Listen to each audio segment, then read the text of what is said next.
नमस्कार, मैं हुमायूं सिंह और आप देख रहे हैं द न्यूज़पेपर। भाई, राजनीति भी ना कभी कभी लगता है कि किसी टीवी सीरियल से कम नहीं है। हर कुछ साल में नया एपिसोड आता है और कभी 2G घोटाला, कभी कोयला घोटाला और अब आया है एक नया सीजन IRCTC घोटाला, होटल के बदले जमीन। और इस बार तो कहानी सीधी रेलवे स्टेशन से निकलकर कोर्ट रूम तक पहुंच गई है। नाम है IRCTC घोटाला और इसके मुख्य किरदार हैं लालू प्रसाद यादव, तेजस्वी यादव और परिवार।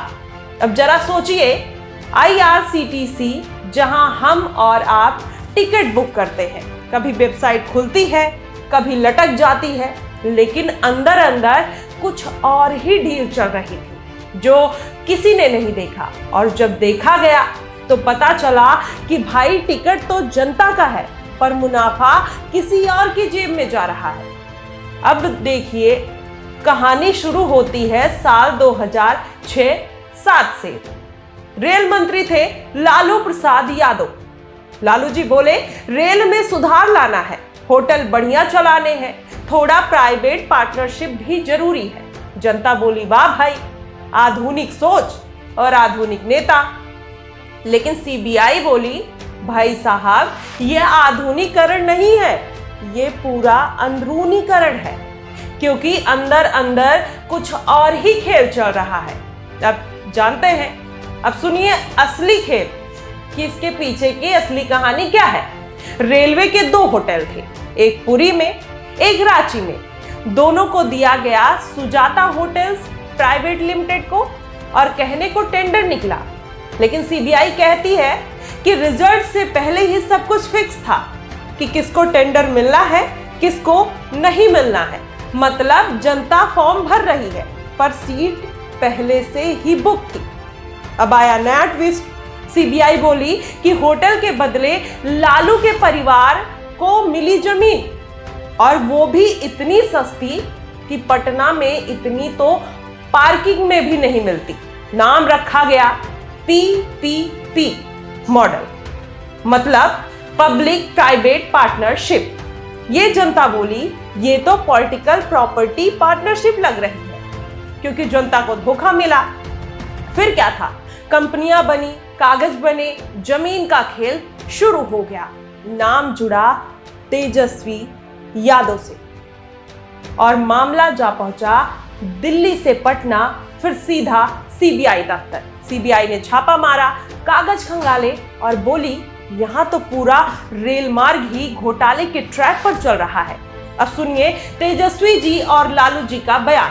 तेजस्वी बोलते हैं कि हमें फंसाया जा रहा है, ये सब राजनीति है, हम गरीबों के लिए लड़ते हैं, इसलिए हमें निशाना बनाया जा रहा है।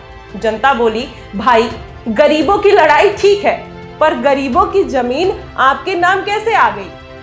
फिर लालू जी बोलते हैं कि हम तो सेवा कर रहे थे। CBI बोली, सेवा या सौदा कर रहे थे? और जनता का भी यही सवाल है कि आपने रेल घोटाले में सेवा की या जनता की प्रॉपर्टी के साथ सौदा किया। अब बात करते हैं चार्जशीट की। CBI ने चार्जशीट दाखिल की। लालू, तेजस्वी, राबड़ी देवी समेत 14 लोगों का आरोप उन पर लगाया गया।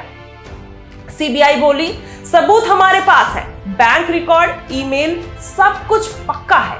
अब जो केस है वो कोर्ट में है। अगर आरोप साबित हुए तो अब बड़ी सजा मिलेगी, ये तो कंफर्म है।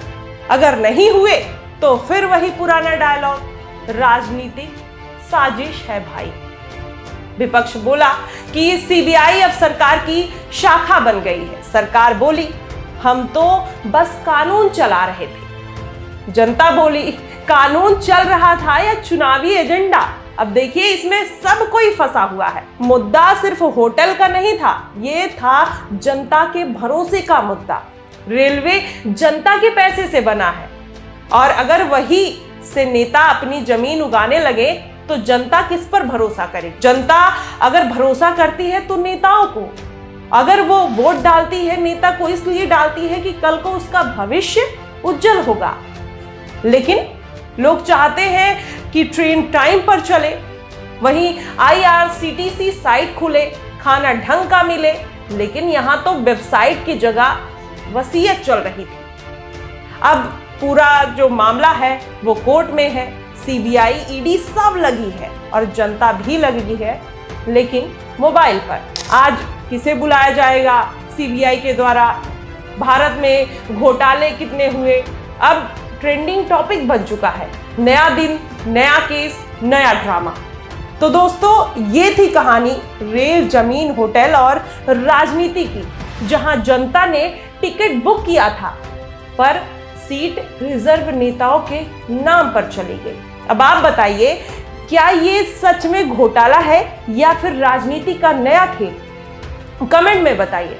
वीडियो अच्छा लगा हो तो लाइक करिए और चैनल को सब्सक्राइब करिए, क्योंकि अगली बार हम लाएंगे घोटाला 2.0, नया केस, नया ड्रामा, वही राजनीति।